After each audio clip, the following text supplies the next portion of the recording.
Welcome to K dreams. నేను మీ జ్యోతి భవన్. ప్రస్తుతం మనం విశాఖపట్నంలో స్టీల్ ప్లాంట్ పరిధిలో జరుగుతున్నటువంటి కాంగ్రెస్ మీటింగ్ ఏదైతే జరుగుతుందో ఆ సభా ప్రాంగణంలో ఉన్నామండి. మరి ఇక్కడ మనతో సీనియర్ నాయకులు, మన మాజీ రాజ్యసభ సభ్యులు నర్రెడ్డి తులసిరెడ్డి గారు మనతో ఉన్నారు. మరి ఆయన అడిగి కొన్ని విషయాలు అయితే తెలుసుకుందాం. సార్ చెప్పండి, ఇది వరకు కాంగ్రెస్ ఆంధ్ర రాష్ట్రంలో ఉనికిని కోల్పోయింది అనే మాటలు ఎన్నో వినిపించాయి. అయితే ఈరోజు మొదటగా మన తెలంగాణ సీఎం గారు రేవంత్ రెడ్డి గారికి ఆహ్వానం పలికి మొట్టమొదటిగా ఏర్పాటు చేసిన సభ ఇది.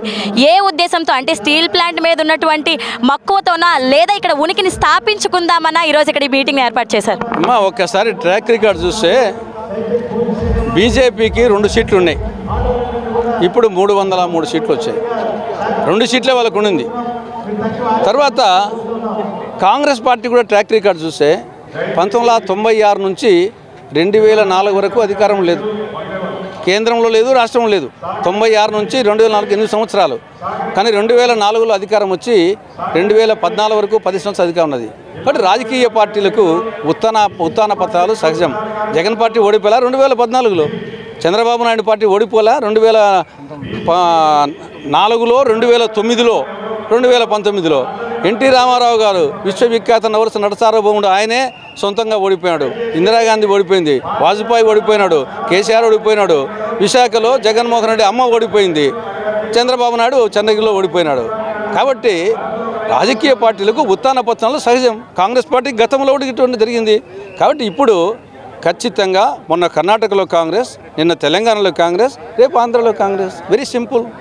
రేపు ఆంధ్రాలో కాంగ్రెస్ అంటే సార్ ఇప్పుడు ఈ ఎలక్షన్లో కొన్ని సీట్లైనా కాంగ్రెస్ మన ఉత్తరాంధ్రలో నెగ్గుతుంది అనుకుంటున్నారా, లేదా వచ్చే ఎలక్షన్లో నెగ్గుతుంది అనుకుంటున్నారా? మేము అధికారంలోకి వచ్చేదానికి ప్రయత్నం చేస్తున్నామా. మేము వచ్చేసి 1 సీటు 4 ఓట్లు పెంచుకోవడమో 4 సీట్లు తెచ్చుకోవడం కాదు. అధికారంలోకి రావాలా, చరిత్ర పునరావృతం కావాలా. ఉమ్మడి ఆంధ్రప్రదేశ్ మొదటి నుండి కాంగ్రెస్ కంచుకోట. ఈవెన్ ఇందిరాగాంధీ గారు ఓడిపోయినప్పుడు 42కు 41 ఎంపీ సీట్ ఇచ్చినటువంటి రాష్ట్రం ఇది. 2004 నుంచి 2014 వరకు కాంగ్రెస్ అధికారంలో ఉన్న రాష్ట్రం ఇది. కాబట్టి ఇది కాంగ్రెస్ కంచుకోట, నెహ్రూ కుటుంబాన్ని కంచుకోట. ఆ చరిత్ర పునరావృతం కాబోతా ఉంది. Why not Andhra Pradesh, why not Congress in Andhra Pradesh, ఇది మా నినాదం.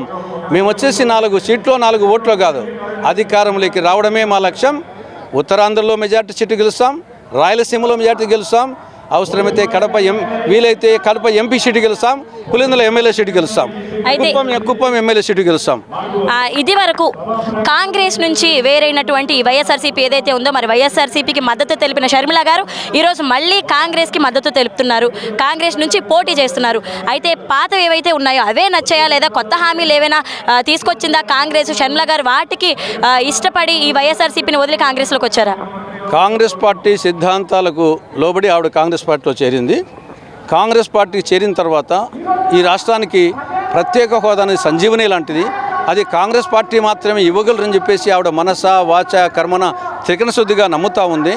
రాయలసీమకు ఉత్తరాంధ్రకు స్పెషల్ డెవలప్మెంట్ ప్యాకేజీ రావాలన్నా, పోలవరం పూర్తి కావాలన్నా, రాజధాని అమరావతిలో పూర్తి కావాలన్నా ఇది ఒక్క కాంగ్రెస్ పార్టీతో సాధ్యం అని చెప్పేసి మనస వాచ కర్మన త్రికరణ శుద్ధిగా నమ్ముతూ ఉంది ఆవిడ. మరి ఇది వరకు కాంగ్రెస్ నుంచి వైఎస్ఆర్సీపీ వేరయ్యి ఆంధ్రాలో ఉనికిని కోల్పోయిన తర్వాత మళ్ళీ ఇప్పుడు కాంగ్రెస్ పార్టీ ఇక్కడ తిరిగి ప్రారంభించారు. అయితే కాంగ్రెస్ పార్టీనే నమ్ముకొని ఉండిపోయిన నాయకులు ఏమనుకుంటున్నారు, వారి అభిప్రాయం ఏంటి? ఇప్పుడు పార్టీ అధిష్టాన వర్గమే పిలిపించింది, స్వగృహ ప్రవేశం చేయండి. కాంగ్రెస్ పార్టీ సిద్ధాంతాలకు లోబడి ఉన్న వాళ్ళు, కాంగ్రెస్ పార్టీ నుండి బయటికి పోయిన వాళ్ళు కానీ, మిగతా పార్టీలో ఉన్న వాళ్ళు కానీ కాంగ్రెస్ సిద్ధాంతాలు లోబడి ఉంటే కన్నా కాంగ్రెస్ పార్టీకి రండి, స్వగృహ ప్రవేశం చేయండి. ఎస్పెషల్లీ వైకాపా పార్టీ ఇది మునిగిపోయే పడవ. మునిగిపోయే పడవలో ఎందుకుంటారు? ఎప్పుడు ఎన్నికలు పెట్టినా జగన్మోహన్ రెడ్డి చిత్తుగా తుక్కుగా ఆయన ఓడిపోవడము, పార్టీ ఓడిపోవడము, ఇదే సూర్యుడు తూర్పున ఉదయించేది ఎంత నగ్న సత్యం అంత నగ్న సత్యము. కాబట్టి కాంగ్రెస్ పార్టీకి రండి, మీరు మేము కలిపి భుజం కలిపి చెయ్యి కలిపి రాజశేఖర రెడ్డి గారి ఆశయమైనటువంటి రాహుల్ గాంధీని ప్రధానమంత్రి చేస్తానికి అందరం కలిసికట్టుగా కృషి చేద్దామని చెప్పేసి వైకాపా నాయకులకు, కార్యకర్తలకు, అభిమానులకు, శ్రేయోభిలాసులకు హృదయపూర్వకంగా ఆహ్వానం పలుకుతున్నాం. మరి పొత్తులు పెట్టుకున్న పార్టీలు కానీ, లేదా సింగిల్గా పోటీ చేస్తున్న పార్టీలు కానీ, మిగిలిన పార్టీలకి కాంగ్రెస్ పార్టీ చెప్పే మాటలు ఏంటండి? ఎటువంటి హామీలతో మీరు ప్రజల మనసులోకి వెళ్ళాలనుకుంటున్నారు? పంచముఖ వ్యూహము 6 సూత్రాల కార్యక్రమం. పంచముఖ వ్యూహం వచ్చేసి నంబర్ 1, కేంద్రంలో గత 10 సంవత్సరాలుగా నరేంద్ర మోడీ ప్రభుత్వం యొక్క వైఫల్యాలు ఈ దేశానికి ఏం నష్టం కలిగించింది, ఈ రాష్ట్రానికి ఏం నష్టం కలిగించింది క్షేత్రస్థాయిలో చెప్పడం. రెండవది గత 10 సంవత్సరాలు 5 సంవత్సరాలు చంద్రబాబు ప్రభుత్వము, 5 సంవత్సరాలు జగన్ ప్రభుత్వము, ఈ 2 ప్రభుత్వ వైఫల్యాలు రాష్ట్రానికి ఏ విధంగా నష్టం చెప్పడము. మూడవది 2004 నుంచి 2014 వరకు కానీ అంతకుముందు కానీ కాంగ్రెస్ పాలనలో ఏమి జరిగింది? ఈ రాష్ట్రంలో ఈరోజు ఆంధ్రప్రదేశ్ అన్నపూర్ణగా ఉందంటే ఎవరు కారణం? శ్రీశైలం కట్టింది ఎవరు? నాగార్జున సాగర్ కట్టింది ఎవరు? ప్రకాశం బ్యారేజీ కట్టింది ఎవరు? ధవళేశ్వరం బ్యారేజీ కట్టింది ఎవరు? జలయజ్ఞం కింద తెలుగుగంగ, గాలేరు నగరి, హంద్రినీవా, పులిచింతల, వెలుగొండ ఈ ప్రాజెక్టులకు సింహభాగం చేసింది ఎవరు? ఇవన్నీ కాంగ్రెస్. ఇవన్నీ చెప్తాం. మూడవది. నాలుగవది వచ్చేసి మేము అధికారంలోకి వస్తే ఏమి చేస్తాం? ఐదవది కాంగ్రెస్ పార్టీని సంస్థాగతంగా బలోపేతం చేయడం. ఈ పంచముఖ వ్యూహంతో పోతున్నాం. 6 సూత్రాల కార్యక్రమం.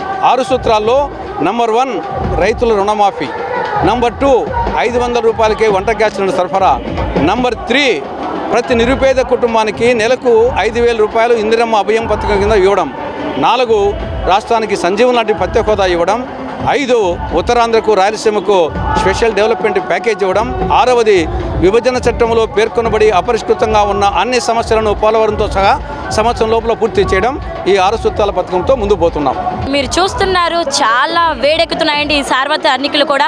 ప్రతి ఒక్క పార్టీలు కూడా పొత్తులు పెట్టుకొని వస్తున్నాయి. సింగిల్గా వచ్చే పార్టీలో ఉనికినే కోల్పోయినటువంటి కాంగ్రెస్ పార్టీ మళ్ళీ పునరావృతం కావడానికి విశాఖపట్నంలో ఏర్పాటు చేసిన మొదటి బహిరంగ సభకి కూడా జనాలు పోటెత్తి వస్తున్నారు. అయితే మరిన్ని విషయాలు తెలుసుకోవడానికి చూస్తూ ఉండండి కే డ్రీమ్స్. కెమెరామ్యాన్ మూర్తితో జ్యోతి, కే డ్రీమ్స్, విశాఖపట్నం.